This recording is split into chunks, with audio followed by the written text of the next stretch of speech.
Congress party ने बिल्कुल स्पष्ट राय दी है कि देश के हमारे धार्मिक गुरु जो शंकराचार्य हैं और अनेक धर्म गुरुओं की आस्था का सम्मान करते हुए और भगवान श्री राम के जो प्रति लोगों के अपने मन में श्रद्धा भाव है उसका सम्मान करते हुए हम उस प्राण प्रतिष्ठा समारोह में हमारे शीर्ष नेताओं ने जाने से इनकार किया है। और वो इनकार इसलिए किया है क्योंकि भारतीय जनता पार्टी ने जिस प्रकार से इसको एक राजनीतिक इवेंट बना दिया है और जिस प्रकार से लाला जी की दुकान से चावल खरीदकर घर घर में अक्षत बटाकर बांटे जा रहे हैं और उसका चंदा इकट्ठा किया जा रहा है। भाजपा ने इस भगवान श्री राम को जिस तरह से हर चौराहे पर बेचने का काम किया है यह बहुत शर्मनाक है।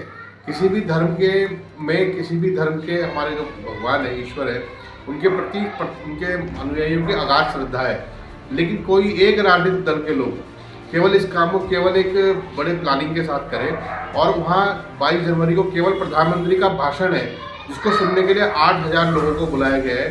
उसमें फिल्मी कलाकार भी हैं, आरएसएस के लोग भी हैं। उनके सामने किस प्रकार की ये नौटंकी की जा रही है। प्रधानमंत्री अपना भाषण देना चाहते हैं। हमारी आस्था भगवान श्री राम में है। राम मंदिर जन्मभूमि स्थल पर जो मंदिर बनाए वो माननीय सर्वोच्च न्यायालय के आदेश से बनाए। भारतीय जनता पार्टी का इसमें कोई योगदान नहीं है। प्रधानमंत्री नरेंद्र मोदी की कोई भूमिका नहीं है। इन्होंने 2014 और 2019 के घोषणा पत्र में राम मंदिर का बनाने का और उसका मार्ग प्रशस्त करने का कोई रास्ता नहीं खोला। कांग्रेस ने हमेशा ये कहा कि कोर्ट के आदेश पे बने और कोर्ट के आदेश पे बनाए।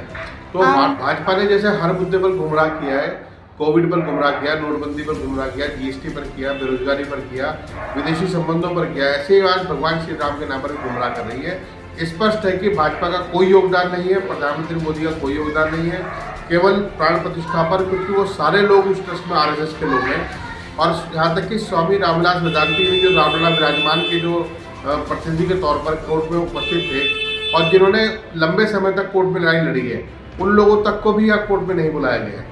यहाँ तक कि उमा भारती जैसे लोग, विनय कटियार जैसे लोगों को भी अंतिम समय पर निमंत्रण देने की कोशिश की गई है और निमंत्रण पत्र जो छापे गए हैं इतनी गैर जिम्मेदारी से कि उनकी स्पेलिंग भी गलत है। तो इस प्रकार का माहौल बनाकर देश में जो खराब स्थिति की गई है, राम भक्तों के साथ भी भाजपा ने अन्याय किया है और साथ ही देश के लोगों को गुमराह करने की जो कोशिश मुद्दे पर कर रहे हैं।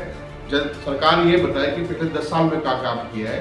राम मंदिर न तो उनके एजेंडे में 2014 में था, ना 2019 में था और ना ही इसमें कोई योगदान। निश्चित रूप से क्योंकि भाजपा के पास काम और कार्यक्रम नहीं बचे हैं तो अब वो केवल इस नाम पर लोगों को मोबिलाइज करने का और ध्रुवीकरण का काम कर रही है।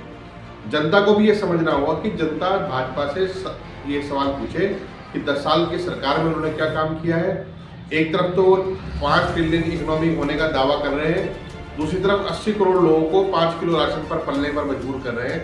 देश की जो हमारा फंड है, जो अधिक संसाधन है, जो अधिक अवसर है, वो केवल 10% लोगों के पास है। देश में गरीबी बढ़ी है, गरीबों की संख्या भी बढ़ी है, साथ ही जो कुछ जो अमीर लोग थे